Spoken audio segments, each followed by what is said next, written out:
যাকারাল্লাহা কাসীরা। সভার সুযোগ্য সভাপতি সাহেব, উলামায়ে কেরাম, সুপ্রিয় ভাই ও বোনদের জানাই আন্তরিক শুভেচ্ছা ও অভিনন্দন। আজকে যে বিষয় নিয়ে আলোচনা করতে বলা হয়েছে তা হলো দিন প্রতিষ্ঠায় যুবকদের ভূমিকা। আলোচ্য বিষয় শুনে বিরুদ্ধরা উঠে যাবেন না। যে আলোচ্য বিষয় শুনে, আলোচ্য বিষয়ের নামকরণ শুনে যারা বৃদ্ধ আছেন, বুড়ো আছেন, তারা চলে যাবেন না। ধৈর্য সহকারে মনোযোগ দিয়ে কথাগুলো শুনেন। আমি আপনাদের সম্মুখে খুতবায়ে মাসনুনার পরে পবিত্র কোরআন থেকে একটি আয়াত তেলাওয়াত করেছি। ইনশাআল্লাহ তা সম্মুখে রেখে আলোচ্য বিষয় সমাপ্ত করব ইনশাআল্লাহ। ওয়া মা তাওফীকি ইল্লা বিল্লাহ। আল্লাহ তাআলা বলেন, লাকাদ কানা লাকুম ফি রাসূলিল্লাহি উসওয়াতুন হাসানাতুন লিমান কানা ইয়ারজুল্লাহা ওয়াল ইয়াউমাল আখির ওয়া যাকারাল্লাহা কাসীরা। অবশ্যই তোমাদের জন্য রাসূলুল্লাহ সাল্লাল্লাহু আলাইহি সাল্লামের মধ্যে রয়েছে উত্তম আদর্শ তাদের জন্য যারা আল্লাহ ও পরকাল প্রত্যাশা করে এবং আল্লাহকে অধিক স্মরণ করে। মুহাম্মদ সাল্লাল্লাহু আলাইহি সাল্লামের ব্যক্তিত্বে উত্তম আদর্শ রয়েছে সেই সকল মানুষের জন্যে যারা আল্লাহ এবং আখিরাতে ঈমান রাখে ও আল্লাহকে অধিক পরিমাণে স্মরণ করে। দুটি গুণ যাদের মধ্যে আছে, মূলত তাদের জন্যই মুহাম্মদ সাল্লাল্লাহু আলাইহি সাল্লামের ব্যক্তিত্বে উত্তম আদর্শ রয়েছে। সূরা আহজাব 33 নম্বর সূরার 21 নম্বর আয়াত।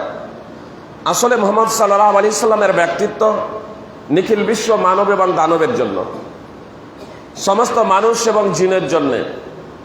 কিন্তু মুহাম্মদ সাল্লাল্লাহু আলাইহি সাল্লামকে আদর্শ হিসেবে গ্রহণ যেহেতু সেই সব লোকেরাই করে যাদের মধ্যে দুটো গুণ আছে। এক, আল্লাহ এবং আখিরাতের প্রতি ঈমান। আখিরাতে আল্লাহ তাআলার সাথে সাক্ষাৎ ঘটবেই। আল্লাহ তাআলা যা কিছু আমরা করব, যা কিছু বলবো এই জীবনে, যে যা করব তার প্রতিফল আল্লাহ তাআলা আমাদেরকে আখিরাতে পরকালে কিয়ামত দিবসে দেবেন। এবং আল্লাহকে যারা বেশি বেশি স্মরণ করে তাদের জন্যই মূলত মুহাম্মদ সাল্লাল্লাহু আলাইহি সাল্লামের ব্যক্তিত্বে রয়েছে উত্তম আদর্শ। মুহাম্মদ সাল্লাল্লাহু আলাইহি সাল্লামকে এই দুই শ্রেণীর গুণ যাদের মধ্যে রয়েছে তারা মুহাম্মদ সাল্লাল্লাহু আলাইহি সাল্লামকে আদর্শবান ব্যক্তি হিসেবে গ্রহণ করে। এখন যাদের মধ্যে এই দুটো গুণ প্রবল নেই, আল্লাহকে বেশি বেশি স্মরণ করে না, আল্লাহকে বেশি বেশি স্মরণ করে না, কিংবা আল্লাহ এবং আখিরাতে যথাযথভাবে ঈমান রাখে না, তাদের মাথাও দেখবেন খেজুর গাছের জড়ের মতো, আপনার খোঁচা খোঁচা হয়ে আছে চুলগুলো বিভিন্ন ধরনের। কিছু এখানে চুল আছে, কিছু এখানে চুল আছে, কিছু এখানে চুল আছে। যে যাকে ভালোবাসে, যে যাকে ভালোবাসে, যার অন্তরে যার ভালোবাসা আছে সে তাকে অনুকরণ করে না, করে না? আজ আমাদের যুব শক্তি, যুব সম্প্রদায়, যে যুব শক্তির কর্তব্য ছিল তাদের এই শক্তিটাকে ন্যায় ইনসাফ প্রতিষ্ঠার লক্ষ্য এবং বিচার, পাপাচার, জুলম, নির্যাতনের বিলোপ করা সেই যুবক আজ ভুল পথে পরিচালিত হচ্ছে আমাদের বিরুদ্ধদের জন্যে, আমাদের বুড়োদের জন্যে। তার কারণ যুবকদেরকে আমরা সেইভাবে তৈরি করিনি। কথা খুব মনোযোগ দিয়ে শুনুন। সুশিক্ষাই যদি জাতির মেরুদণ্ড হয়, সুশিক্ষাই যদি জাতির মেরুদণ্ড হয়, তবে যুব শক্তি দেশের মেরুদণ্ড। সুশিক্ষাই যদি জাতির মেরুদণ্ড হয়, তবে যুব শক্তি দেশের মেরুদণ্ড। হক না বাতিল, সত্য না মিথ্যা, আমি এই বিশ্লেষণে যাচ্ছি না। আমি শুধু যুব শক্তির পাওয়ার কতটা এটা দেখানোর জন্য আপনাদের দৃষ্টান্ত দিচ্ছি। আমাদের পড়োশী দেশ বাংলাদেশ, নির্বাচিত সরকার, এ নির্বাচিত সরকারও আপনার এই যুব শক্তির সম্মুখে তারা দাঁড়াতে পারল না।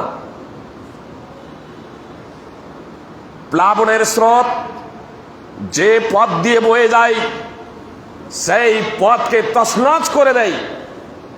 আপনার তার সামনে কোনো কিছু টিকতে পারে না। অত্যন্ত দগদগে ক্ষত এখনো আমাদের আছে। কেরালার কেরালার ওয়েডেনারে আপনার 4 শতাধিক মানুষ মৃত্যুবরণ করল প্লাবনের স্রোতে। মাটিতে ধস নেমে গিয়ে লাশ সরিয়েই যাচ্ছিলেন। মিডিয়াও খবর দিতে দিতে দিতে দিতে যে প্রথমে কয়েকজন দিলেন, তারপরে এরকম 100 পার হলো, 150 পার হলো, 200 পার হলো, 300, 4 শতাধিক যখন হয়ে গেল তখন মিডিয়া ক্লান্ত হয়ে ছেড়ে দিয়েছে। মাটি টানছে আর লাশ বের হয়ে চলে আসছে।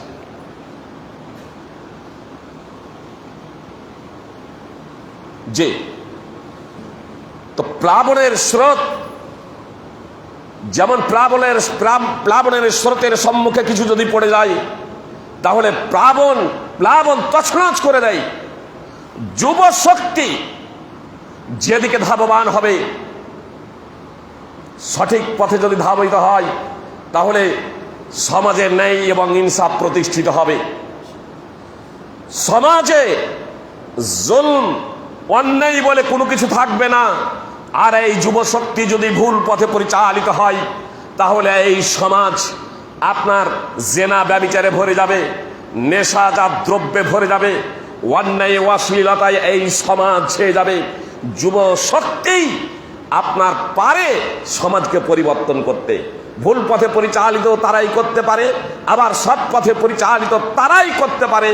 যুব শক্তির পাওয়ার এতটাই যে আপনার আরজি করে মহিলা একজন চিকিৎসককে নৃশংসভাবে হত্যা করা হয়েছে ধর্ষণ করে।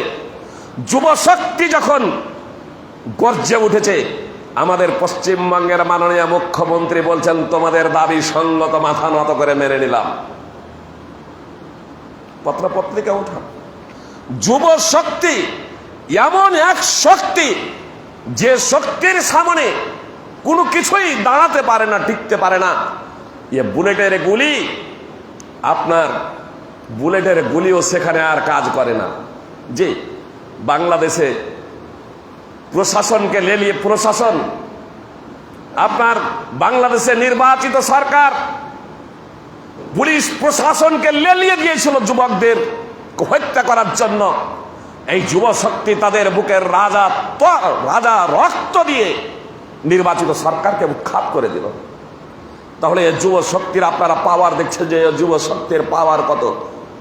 জি, তাহলে এই যে যৌবনকাল, তার কারণ হলো শৈশব যে কাল, শিশু বেলার যে অবস্থা সাধারণত 3টা। একটা শৈশবকাল, একটা যৌবনকাল, আর একটা হচ্ছে বার্ধক্য কাল।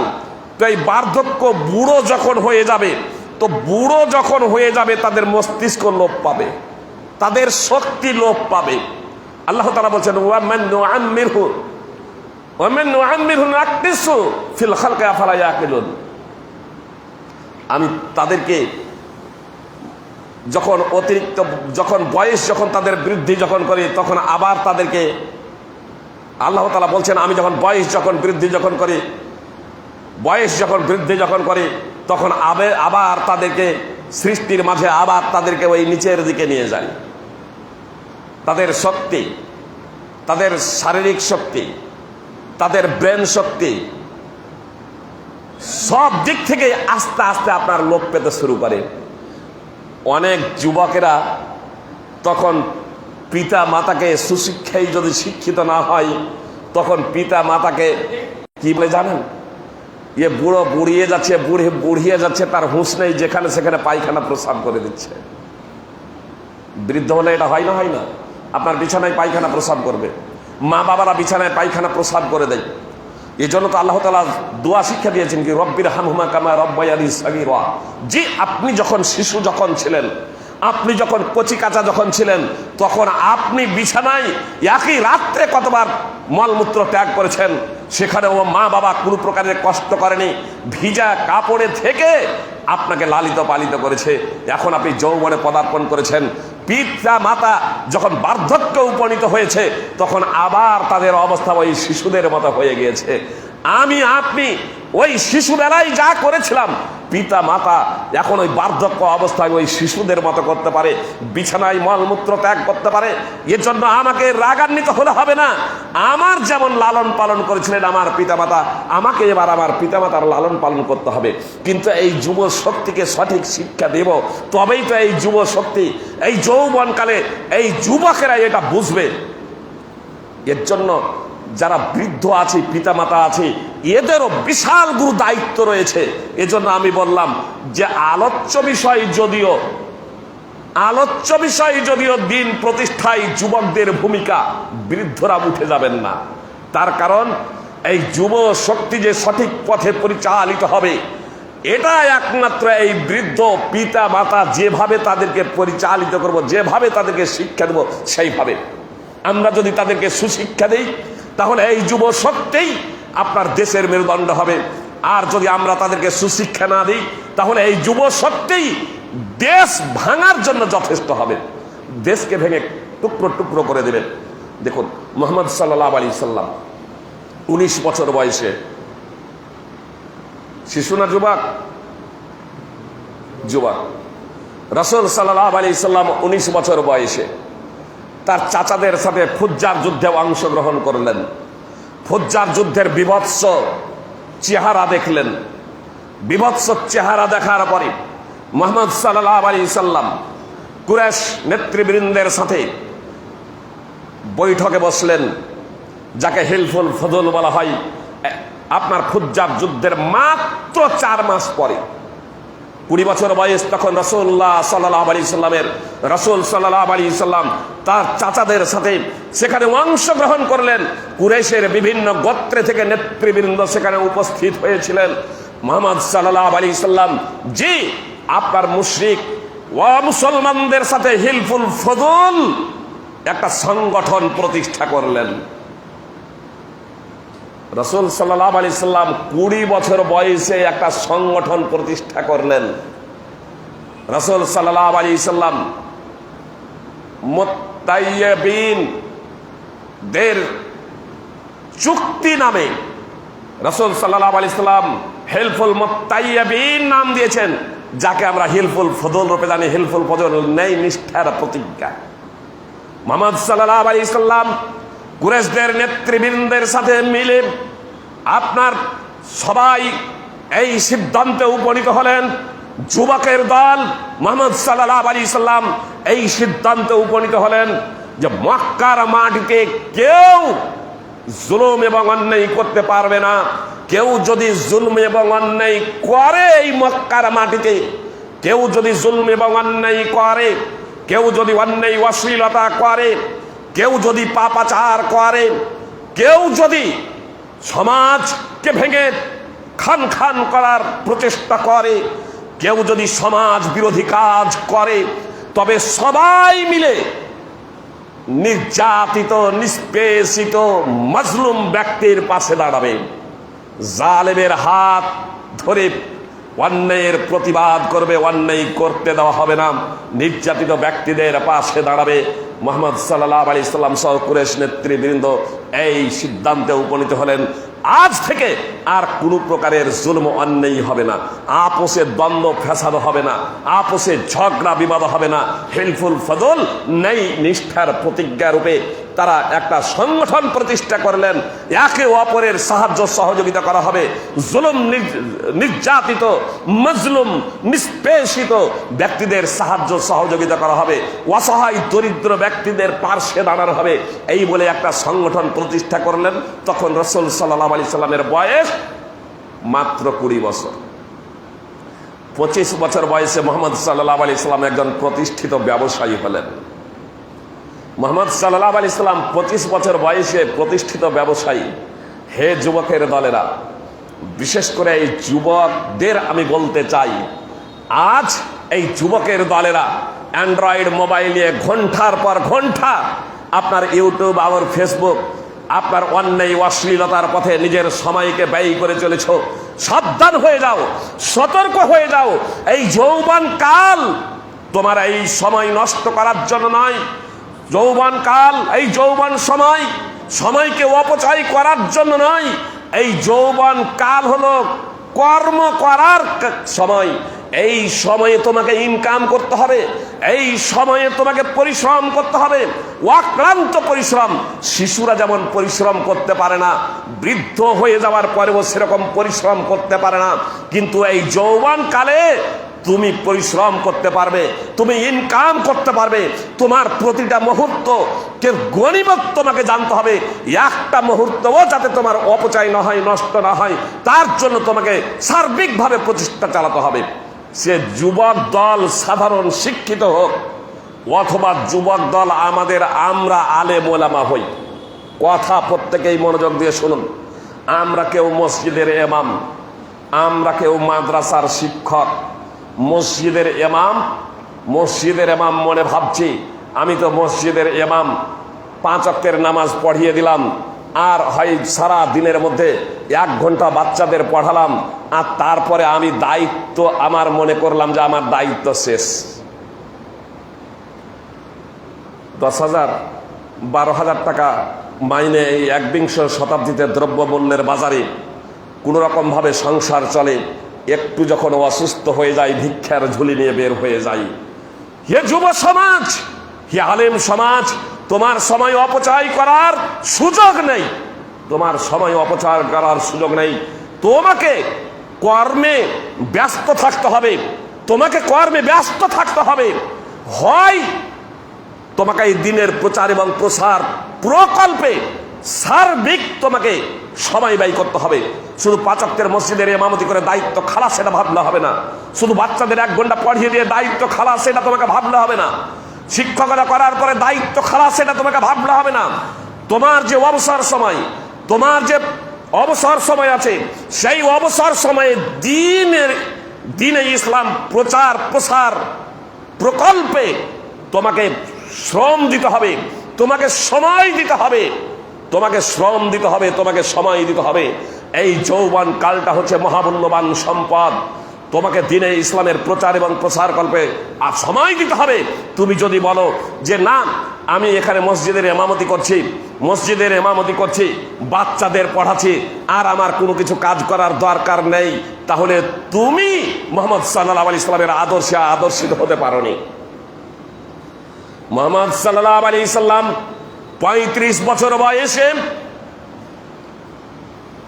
কাবা যখন পুনর্নির্মিত হয়, হাজরে আসওয়াদকে স্থাপন করার ব্যাপারে দ্বন্দ্ব দেখা দেয়।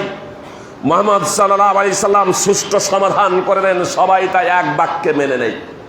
35 বছর বয়সে নবী সাল্লাল্লাহু আলাইহি সাল্লাম নবী হলেন, মুহাম্মদ সাল্লাল্লাহু আলাইহি সাল্লাম নবী হলেন, রাসূল হলেন 40 বছর বয়সে। এই 40 বছর বয়সেও রাসূল সাল্লাল্লাহু আলাইহি সাল্লাম কি করলেন? নবী এবং রাসূল হয়ে যাওয়ার পরেও যে আমি ইমাম, আমি নবী এবং রাসূল, আমার শুধু প্রচার পাবলিসিটি করা কর্তব্য, এই বলে তিনি দায়িত্ব শেষ করে দেননি। খন্দকের যুদ্ধ ৪র্থ হিজরিতে, যেই খন্দকের যুদ্ধ ৪র্থ হিজরিতে মুহাম্মদ সাল্লাল্লাহু আলাইহি সাল্লাম পরীক্ষা খনন করলেন, খন্দক খননে মুহাম্মদ সাল্লাল্লাহু আলাইহি সাল্লাম নিজেও হাত লাগালেন। পরিশ্রম করলেন না করলেন না? তাহলে 40 বছর বয়সে নবুয়ত পেলেন, নবী হলেন। মক্কায় থাকলেন 13 বছর, 13 বছর। আর ৪র্থ হিজরিতে হয়েছে খন্দকের যুদ্ধ, মানে আরো এইদিকে 16 বছর, প্রায় 16 বছর 56 বছর। আপনার 57 বছর বয়সে মুহাম্মদ সাল্লাল্লাহু আলাইহি সাল্লাম, 57 বছর বয়সে মুহাম্মদ সাল্লাল্লাহু আলাইহি সাল্লাম আপনার পরীক্ষা খনন করলেন।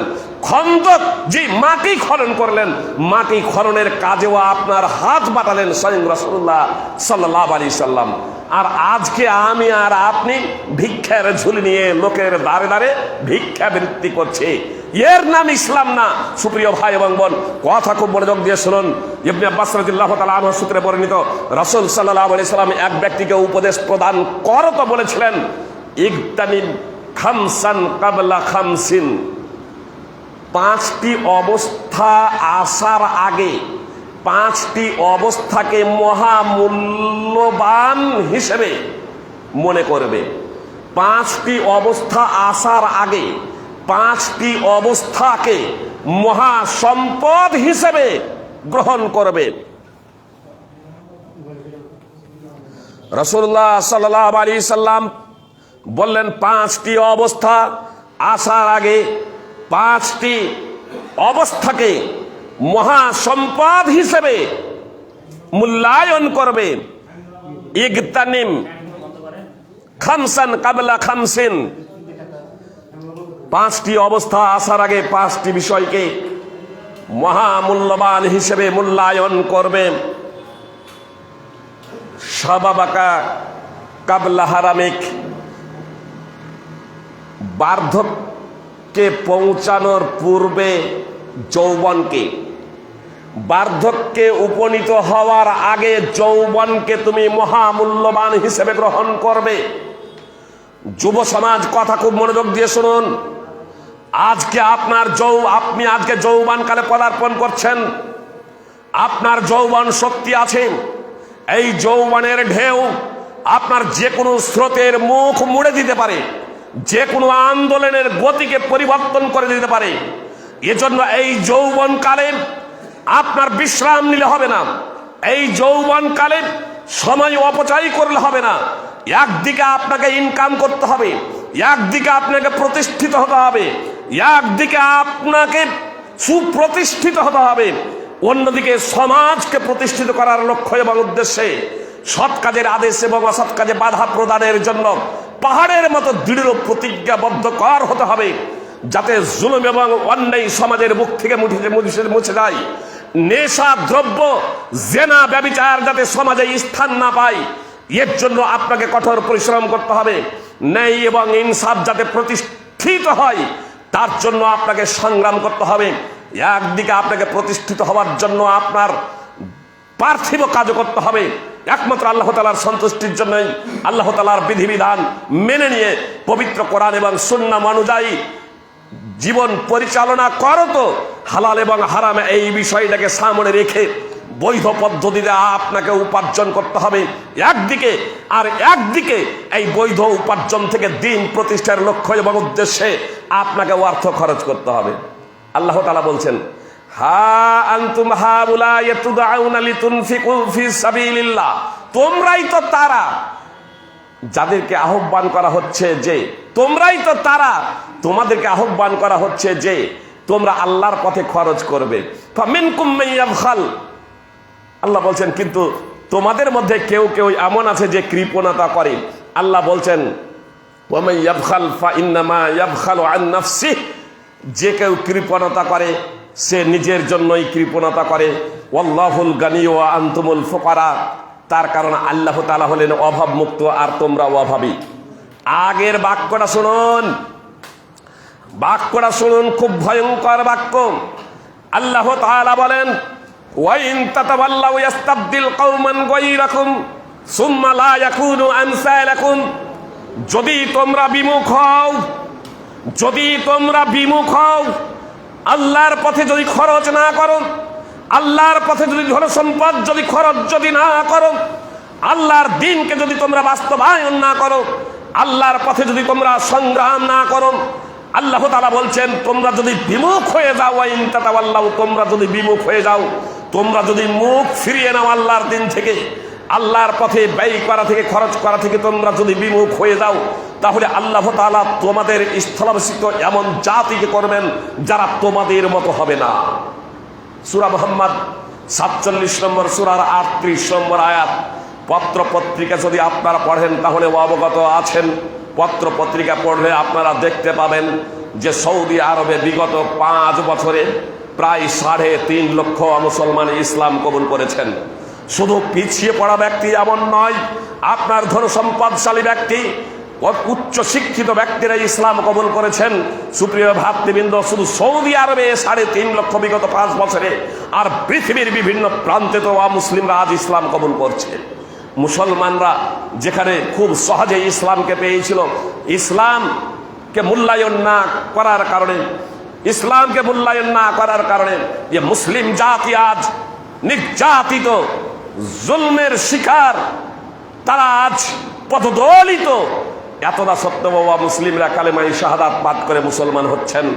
আপনার মার্কিন বিজ্ঞানী, হার্ভার্ড বিশ্ববিদ্যালয়ের বিজ্ঞানী, স্টেম সেল ওষুধের উদ্ভাবক হেনরি ক্লাসেন আপনার 2024-এ গত রমজানের আগে তিনি ইসলাম কবুল করলেন, পুরো 1 মাসের রোজা রাখলেন। তারপরে আপনার জাপানের বিজ্ঞানী আতসি কামাল আকুদা 2 বছর হলো তিনিও কালেমায়ে শাহাদাত পাঠ করে মুসলমান হয়ে গেছেন। নিজেকে ইসলাম প্রচারের কাজে নিযুক্ত রেখেছেন। তিনি বলেন, ইসলাম কবুলের আগে আমি অন্ধকারাচ্ছন্ন জীবন যাপন করছিলাম, ইসলাম কবুল করার পরে আমি প্রকৃত সুখ এবং শান্তি অনুভব করছি।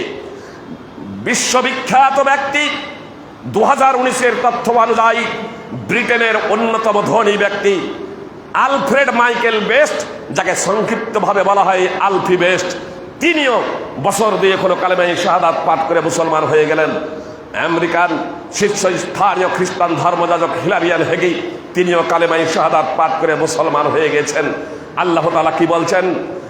হে যুব সম্প্রদায়, হে মুসলমান, তোমরা যদি ইসলামের পথে খরচ না করো, ইসলামের পথে ব্যয় না করো, তোমরা যদি বিমুখ যদি হয়ে যাও, মুখ ফিরিয়ে নাও, তাহলে আল্লাহ তাআলা এমন জাতিকে তোমাদের স্থলাভিষিক্ত করবেন, তারা আর তোমাদের মতো হবে না, তারা আর তোমাদের মতো হবে না।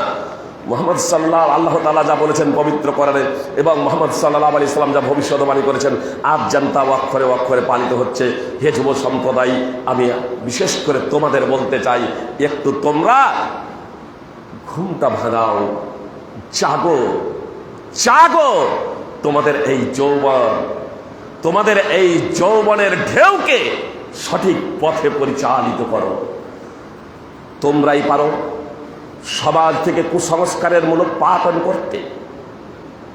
আল্লাহ তাআলা বলেন, লাকাদ কানা ফি কাসাসিহিম ইবরাতুল লিউলিল আলবাব। তাদের জীবনীতে, ইউসুফ আলাইহিস সালাম এবং তার ভাইদের জীবনীতে, ইউসুফ আলাইহিস সালাম এবং তাদের ভাইদের জীবনীতে রয়েছে বুদ্ধিজীবীদের জন্য শিক্ষণীয় বিষয়। ইউসুফ আলাইহিস সালাম, আজিজে মিসর, তার স্ত্রী এবং ইউসুফ আলাইহিস সালামের ভাইদের জীবনীতে রয়েছে বুদ্ধিমানদের জন্য শিক্ষা। সূরা ইউসুফ 12 নম্বর সূরার 111 নম্বর আয়াত। কি শিক্ষা রয়েছে যুব সমাজ? মিশরের রানী যুবক ইউসুফ আলাইহিস সালামকে প্রলোভন দিয়েছিল। নির্জন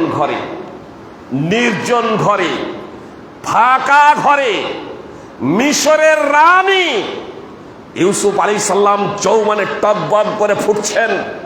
এহেন পরিস্থিতিতে মিশরের রানী যখন তাকে অশ্লীলতার জন্যে, সেক্স মিটানোর জন্যে যখন আহ্বান জানাচ্ছে, এ যৌবনকাল বুঝতেই পারছেন, ইউসুফ আলাইহিস সালাম কিন্তু মিশরের রানীর প্রলোভনে না পড়ে মিশরের রানীর প্রলোভনে না পড়ে ইউসুফ আলাইহিস সালাম সেখান থেকে পলায়ন করলেন। বাঁচতে পারলেন না পার্থিব জুলম নির্যাতন থেকে, কিন্তু ইউসুফ আলাইহিস সালাম কারাবরণকে স্বীকার করে নিলেন।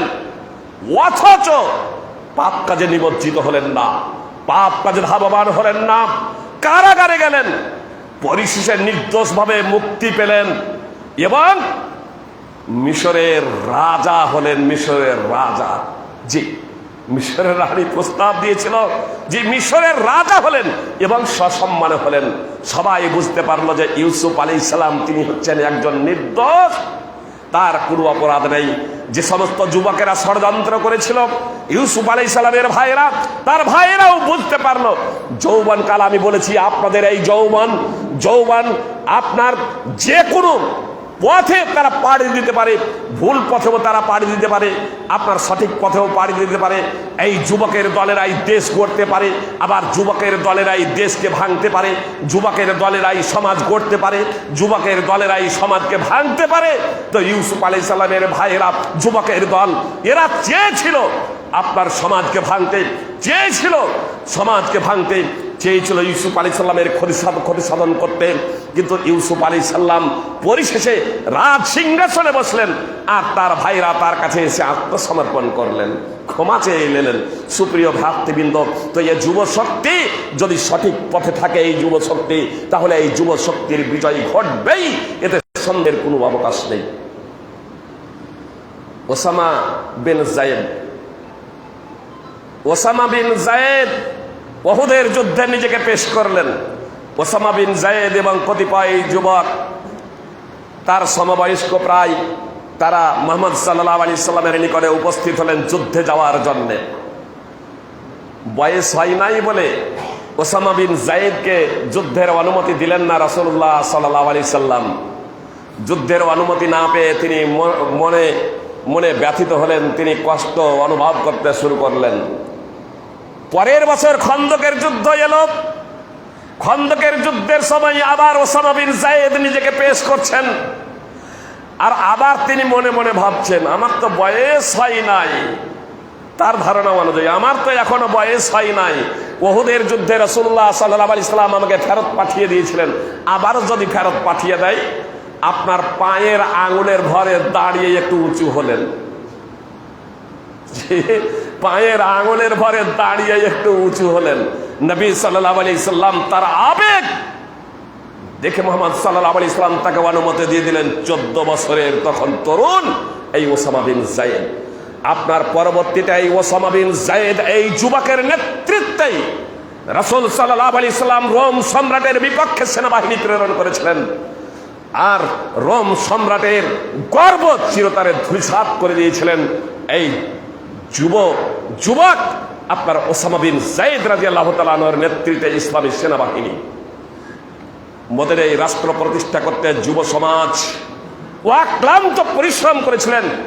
বিভিন্ন যুদ্ধে যুব সমাজের আপনার উদ্দীপনা এবং সাহস ছিল অত্যন্ত দেখার মতো। সুপ্রিয় ভ্রাতৃবৃন্দ, তো এই যুব শক্তি যদি আমরা এই যুবকদেরকে সঠিক পথে যদি পরিচালিত করি, তাহলে এই যুবকরাই হবে দেশের মেরুদণ্ড, দেশ গড়ার কারিগর, সমাজ গড়ার কারিগর। আল্লাহ তাআলা বলেন ওয়াশাবুন নাশা ফি ইবাদাতি রব্বি। হাসরের ময়দানে যখন সূর্য মাথার সন্নিকটে নেমে আসবে, যখন সূর্য মাথার সন্নিকটে নেমে আসবে, আপনার ইদানিং সৌদি আরবেও প্রায়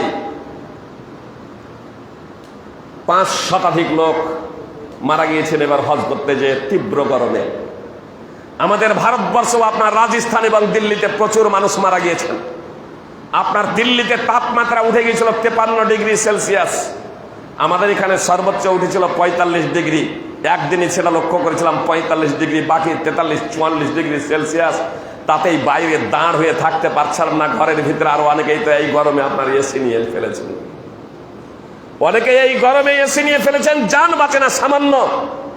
আপনার 53 ডিগ্রি তাপমাত্রা হয়ে যাওয়ার কারণে দিল্লিতে ঘরের ভিতরেও যেন ঘাম ঝরছে। 53 ডিগ্রি তাপমাত্রা। সুপ্রিয় ভ্রাতৃবৃন্দ, অনেক মানুষ মারা গিয়েছিল এই গরম, বিগত গরমে। বিগত গরমে অনেক মানুষ মারা গিয়েছে।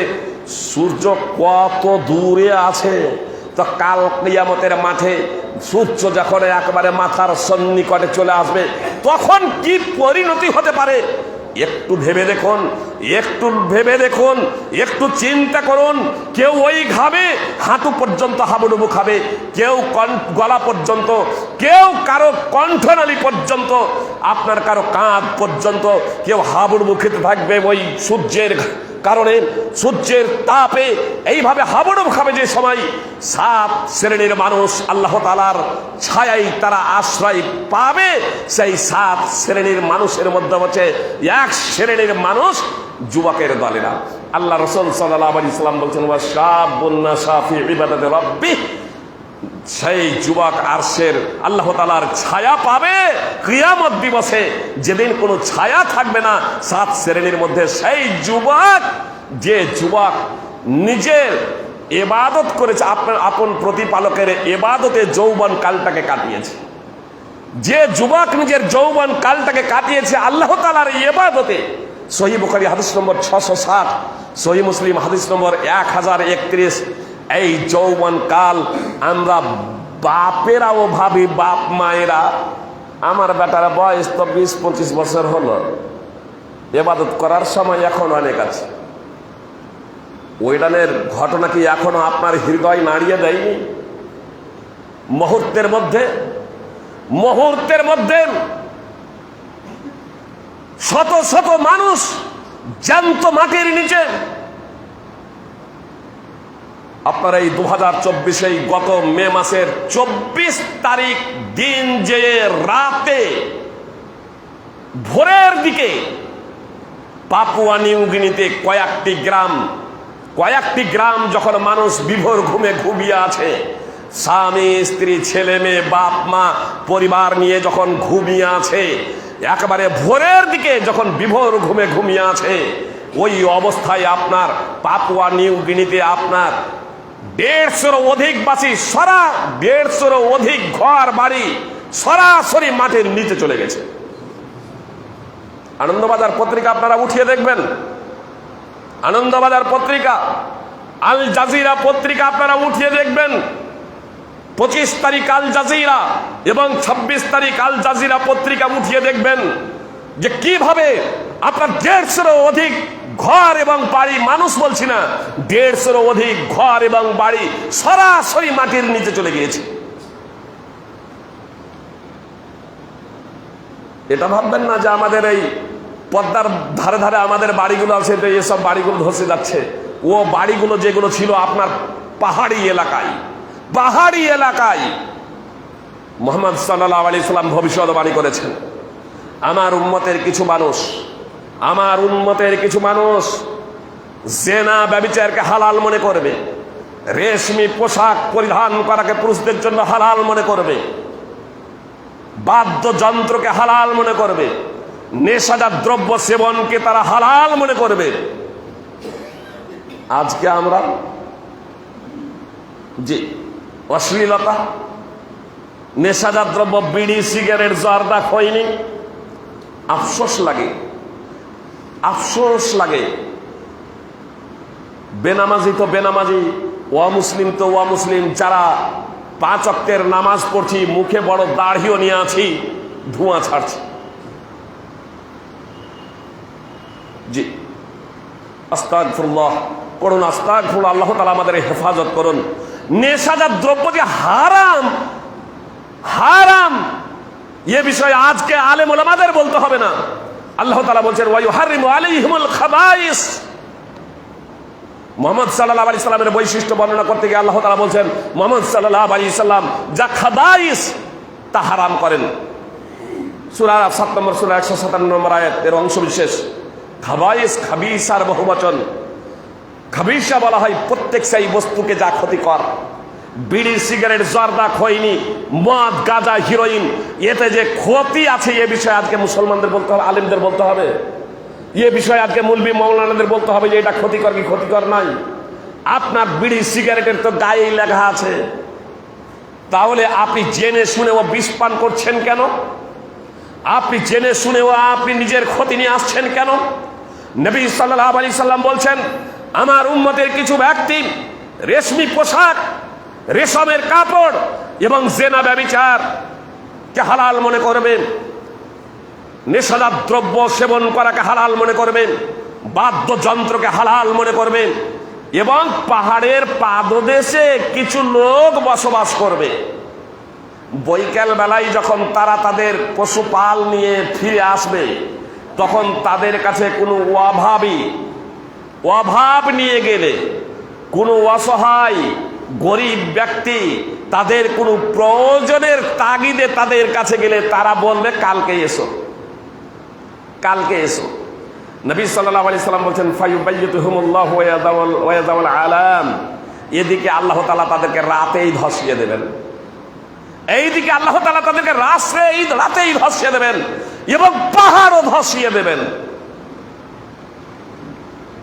মুহাম্মদ সাল্লাল্লাহু আলাইহি সাল্লাম যে ভবিষ্যৎবাণী করেছে, আজ অক্ষরে অক্ষরে তা পূরণ হতে চলেছে। সহিহ বুখারী হাদিস নম্বর 5590। জি, পাহাড়ে বসবাস করছেন, খুব মজবুত করে বাড়ি করেছেন। জি, আল্লাহর যখন ইচ্ছা হবে সব কোনো কিছুই, আল্লাহর ইচ্ছা যখন হবে, আল্লাহ যখন নির্দেশ দেবেন, কোনো কিছুই আর অবশিষ্ট থাকবে না, সব ধ্বংস হয়ে যাবে। সুপ্রিয় ভাই এবং বোন, বিজ্ঞানীরা আজ বলছে একদিন সূর্য শেষ হয়ে যাবে, একদিন চন্দ্র শেষ হয়ে যাবে, একদিনে পৃথিবী শেষ হয়ে যাবে। 1400 বছর আগেই আল্লাহ তাআলা পবিত্র করেন এবং মুহাম্মদ সাল্লাল্লাহু আলাইহি সাল্লাম ব্যর্থহীনভাবে ঘোষণা দিয়েছেন, একদিন সব ধ্বংস হয়ে যাবে। এই যে জীবন, এই জীবনটা হচ্ছে পরীক্ষার জন্য। আল্লাহ তাআলা বলছেন, আল্লাযী খালাকাল মাউতা ওয়াল হায়াতা লিয়াবলুয়াকুম আইয়ুকুম আহসানু আমালা। আল্লাহ মরণ এবং জীবনকে সৃষ্টি করেছেন, আল্লাহ মরণ এবং জীবনকে সৃষ্টি করেছেন পরীক্ষার জন্য, যে তোমাদের মধ্যে আমলের দিক থেকে কে সব থেকে ভালো, তোমাদের মধ্যে আমলের দিক থেকে তোমাদের মধ্যে কে সব থেকে ভালো আমল করে। এই জন্য আল্লাহ তাআলা মরণ এবং জীবনকে সৃষ্টি করেছেন। এই জীবনটাই শেষ নয়, বরং এই জীবনটা হচ্ছে অনন্ত জীবনের প্রথম অধ্যায়। এই জীবনটা হচ্ছে আমাদের অনন্ত জীবনের প্রথম অধ্যায়। এই জীবনটা যদি আমাদের সৎ পথে পরিচালিত হয়, তাহলে আমাদের পরকালের জীবনটা সুখময় হবে। আর এই জীবনটা যদি আমাদের কুপথে পরিচালিত হয়, শরীয়ত বিরোধী কার্যকলাপে যদি পরিচালিত হয়, তাহলে পরকালের জীবনটা আমাদের অত্যন্ত দুঃখময় হবে, অত্যন্ত দুঃখময় হবে। হে যুব সম্প্রদায়, আমি তোমাদের বলতে চাই, কথা একটু মনোযোগ দিয়ে শোনো। অর্থ উপার্জন করতে গিয়ে বৈধ অবৈধ, হালাল হারামের কোনো পরোয়া করো না।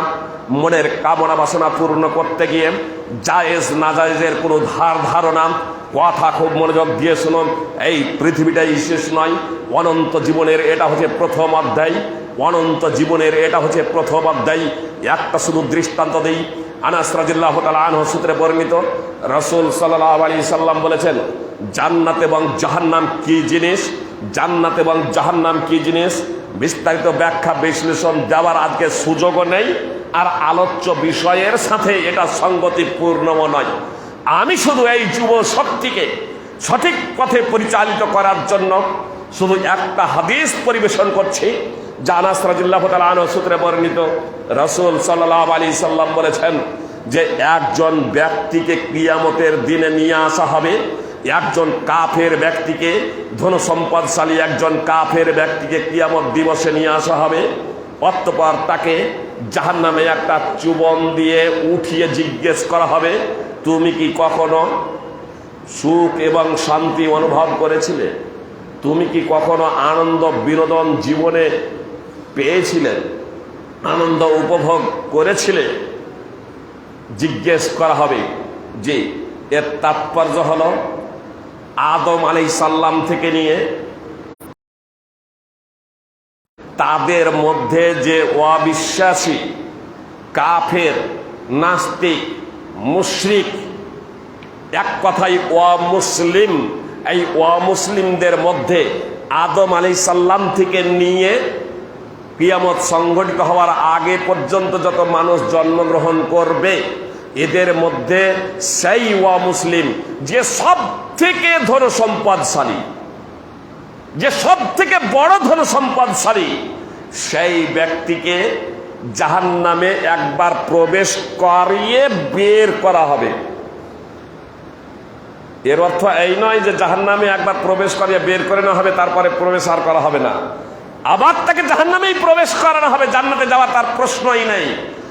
শুধু মুহাম্মদ সাল্লাল্লাহু আলাইহি সাল্লাম দৃষ্টান্ত দেওয়ার জন্য, জাতিকে বোঝানোর জন্যে, উম্মতকে সতর্ক করার জন্যে মুহাম্মদ সাল্লাল্লাহু আলাইহি সাল্লাম বলছেন যে সেই ব্যক্তিকে জাহান্নামে প্রবেশ করিয়ে যখন বের করে জিজ্ঞেস করা হবে যে বলো, তোমাকে পৃথিবী যে 60-70 বছর আয়ু দেওয়া হয়েছিল, তুমি যে পৃথিবীতে 60-70 বছর আয়ু পেয়েছিলে, সেই 60-70 বছর জীবনকালে তুমি কি কখনো সুখ এবং শান্তি অনুভব করেছিলে?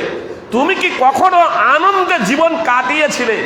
সেই ব্যক্তি বলবে, আল্লাহর কসম করে বলছি, জীবনে সুখ এবং শান্তি কখনো পাই নাই, কখনো জীবনে আনন্দ উপভোগ করি নাই, বিনোদন কি জিনিস সেটা জীবনে কখনো আমি টের পাইনি, সুখ শান্তির ছোঁয়া আমি কখনো পাইনি। আসলে ওই 60-70 বছর জীবন যে কাটিয়েছিল পৃথিবীতে, আপনার এক কাপ চা খেতে গিয়ে 50 লক্ষ টাকা খরচ করেছিল, আপনার গাড়ি চাপতে গিয়ে, একটা গাড়ি ব্যবহার করতে গিয়ে কয়েক কোটি টাকা খরচ করেছে, একটা স্যুট বুটে লক্ষ লক্ষ টাকা খরচ করেছে, আপনার পৃথিবীতে আরাম এই সেটা জীবন কাটিয়েছিল। এই জাহান্নামের ভয়াবহ শাস্তি এক মুহূর্ত অনুভব করে, এক মুহূর্ত অনুভব করে, শুধু চোখের পলকের সমপরিমাণ অনুভব করে যখন তাকে জিজ্ঞেস করা হবে, পৃথিবীর সুখ স্বাচ্ছন্দ্য মুহূর্তের মধ্যে ভুলে গিয়েছে, বলবে আল্লাহর কসম করে বলছি জীবনে কখনো সুখ এবং শান্তি পাই নাই। কিসের মনের বাসনা, কিসের মনের কামনা এবং বাসনা যুব সমাজ? কেন আমরা হালাল এবং হারামের মূল্যায়ন করি না, জায়েজ না জায়েজের মূল্যায়ন করি না? আমাদেরকে অবশ্যই এগুলোকে মূল্যায়ন করতে হবে। এই মুহূর্তের জীবন অনন্ত জীবনের মোকাবেলায় এটা মুহূর্তময় জীবন, কয়েক সেকেন্ডের জীবন বলতে পারেন। এই জীবনটা 60-70 বছরের যে আয়ু, এটা চোখের পলকের সমান একটা সময়কাল বলা যেতে পারে। এই সময়কালটা আমার আর আপনার, আমরা যদি আল্লাহ তাআলার ইবাদতে আমাদের যৌবনটাকে পরিচালিত না করি, তাহলে আমাদের জন্য ভয়ানক শাস্তি অপেক্ষা করছে। আর একজন ব্যক্তি, মুহাম্মদ সাল্লাল্লাহু আলাইহি ওয়াসাল্লাম অত্র হাদিসেই যা বলেছেন তার ভাবার্থ হচ্ছে এই যে আদম আলাইহিস সালাম থেকে নিয়ে মুহাম্মদ সাল্লাল্লাহু আলাইহি কিয়ামত সংগঠিত হওয়ার আগে পর্যন্ত যত মানুষ জন্মগ্রহণ করবে, এই সমস্ত মানুষের মধ্যে সেই ইমানদার, সেই মুসলমান, যে মুসলমানটা সব থেকে অসহায়, নিঃস্ব, গরিব, সব থেকে গরিব, দুঃখ কষ্ট বিপদ আপদ, যার ছায়া সঙ্গী হয়ে গিয়েছিল, যার জীবনের অঙ্গ হয়ে গিয়েছিল দুঃখ কষ্ট অভাব অনটন, সেই ব্যক্তিকে জান্নাতে এক মুহূর্তের জন্য প্রবেশ করিয়ে বের করে জিজ্ঞেস করা হবে, বলো তো জীবনে কখনো কি দুঃখ কষ্ট পেয়েছিলে? সে বলবে আল্লাহর কসম করে বলছি, দুঃখ কষ্ট কি জিনিস, অভাব অনটন কি জিনিস, এটা কখনো আমি বুঝতেই পারিনি। আল্লাহর কসম করে বলছি, দুঃখ কষ্ট কি জিনিস, অভাব অনটন কি জিনিস, এটা আমি জীবনে কখনো অনুধাবন করতে পারিনি। সুপ্রিয় ভাই এবং বোন, এই ব্যক্তিকে আবার যে জান্নাতে প্রবেশ করা হবে না এমনটি না, এই ব্যক্তিকে আবার জান্নাতে প্রবেশ করানো হবে। দেখানো হচ্ছে সুপ্রিয় ভ্রাতৃবৃন্দ যে আপনার জান্নাত কি জিনিস আর জাহান্নাম কি জিনিস। সুপ্রিয় ভ্রাতৃবৃন্দ, এজন্য আপনাদেরকে বলবো, আপনারা এই যৌবন কালকে সঠিক পথে পরিচালিত করুন। যেদিন আরশের ছায়া ছাড়া আর কোনো কিছুরই ছায়া থাকবে না, সেই দিন আরশের ছায়ায় স্থান পাবে এক শ্রেণীর মানুষ, তারা যারা যুবকের দল, যৌবন কালটাকে যারা নিজেদের আল্লাহর পথে, আল্লাহর ইবাদতে যারা খরচ করেছে। হাসরের ময়দানে কারো এক কদম উঠবে না, হাসরের ময়দানে কারো এক কদম উঠবে না যতক্ষণ না 5টি প্রশ্নের জবাব দেবে। তার মধ্যে একটি প্রশ্ন হচ্ছে ওয়ান শাবাবিহি ফিমা আফনা, প্রশ্ন করা হবে, হে যুব সমাজ, তোমার যৌবন কালটাকে তুমি কোন পথে খরচ করেছো? তোমার যৌবন কালটাকে তোমার কোন পথে ব্যয় করেছো। সুনানে তিরমিজি হাদিস নম্বর 2416, আব্দুল্লাহ ইবনে মাসউদ রাদিয়াল্লাহু তাআলা আনহু সূত্রে বর্ণিত। এই ভাবাতেই আপনার পরবর্তী হাদিস আবু বারজা রাদিয়াল্লাহু তাআলা আনহু সূত্রে বর্ণিত আছে, আপনার 2417 নম্বর হাদিস। সুপ্রিয় ভাতৃবৃন্দ, আপনাকে যে প্রশ্ন করা হবে, আপনার যৌবন কালটা কোন পথে তুমি খরচ করেছো, তুমি হিসাব দাও। এজন্য আল্লাহ রাসূল সাল্লাল্লাহু আলাইহি সাল্লাম বললেন, এক ব্যক্তিকে উপদেশ দিতে গিয়ে 5টি অবস্থার পূর্বে 5টি অবস্থাকে মহামূল্যবান হিসেবে মূল্যায়ন করবে। শাবাবাকা কাবলা হারামিক, বার্ধক্যে উপনীত হওয়ার আগে যৌবন কালকে। ওয়াসিহাতাকা কাবলা সাকামিক, রোগগ্রস্ত হওয়ার পূর্বে সুস্থতাকে। আজকে তুমি সুস্থ আছো, আজকে তুমি যদি পরিশ্রম না করো, আজকে যদি তুমি ইনকাম না করো, আজকে যদি তুমি ব্যবসা বাণিজ্য না করো, তো কখন করবে? বুড়িয়ে যাওয়ার পরে তো তুমি নিজেই চলতে পারবে না, লাঠি নিয়ে চলতে হবে, লোকের ঘাড়ে হাত দিয়ে তোমাকে চলতে হবে। তখন ভিক্ষাবৃত্তি ছাড়া তোমার বিকল্প কোনো পথ থাকবে না। এজন্য যুবক, বাপের আছে বলে তুমি তোমার যৌবনকালকে, তোমার এই যৌবনকালকে, এই যৌবনের সময়টাকে তুমি ভুল পথে তুমি পরিচালিত করবে না। প্রত্যেকটা তোমার যৌবনের প্রতিটা মুহূর্ত সম্পর্কে আল্লাহ তাআলাকে জবাবদিহি করতে হবে। এজন্য অমাবস্যার গভীর রাতে শীতের সময় কম্বল গায়ে দিয়েও অন্যায় অশ্লীল পর্ণ ছবি দেখবেন না। অ্যান্ড্রয়েড মোবাইল আছে, পর্ণ ছবি আপনি দেখতে শুরু করলেন, এক মহান আল্লাহ তাআলা তিনি সব কিছু পর্যবেক্ষণ করছেন, তিনি সব কিছু দেখছেন। আসহাবে কাহাফের ঘটনা বলে আপনারা অধ্যয়ন করুন, সূরা কাহাফ, গুহাবাসীর ঘটনা অধ্যয়ন করুন, সূরা কাহাফ পড়ুন, অর্থসহ ভাবার্থসহ অধ্যয়ন করুন। সুপ্রিয় ভাতৃবৃন্দ, আপনার যুব শক্তি, এই যৌবন কালটা মহামূল্যবান। আপনার এক যুবক গোটা দেশ, গোটা এলাকা বিপ্লব এনে দিয়েছে। সাহেব রবি রাদিয়াল্লাহু তাআলা আনহু সূত্রে বর্ণিত। আসহাবুল উখদুদ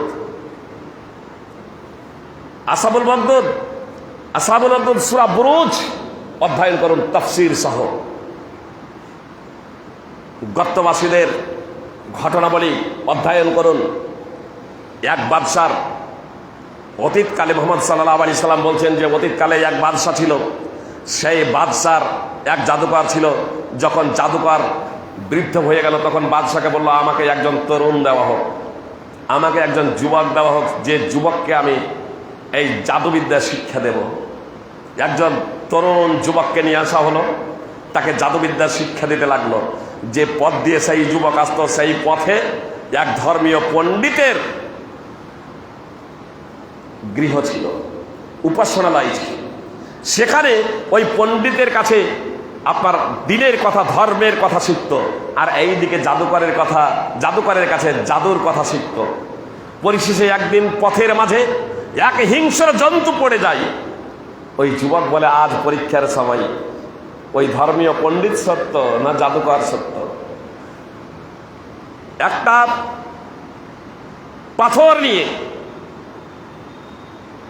হিংস্র জন্তুর দিকে নিক্ষেপ করলো, এই বলে, আল্লাহ, যদি ধর্মীয় পণ্ডিতের ধর্ম যদি সত্য হয় তোমার নিকটে, তবে এই জন্তুটাকে এই পাথরের আঘাতে মেরে ফেলো। ওই পাথরের আঘাতে কিছুই হবে না।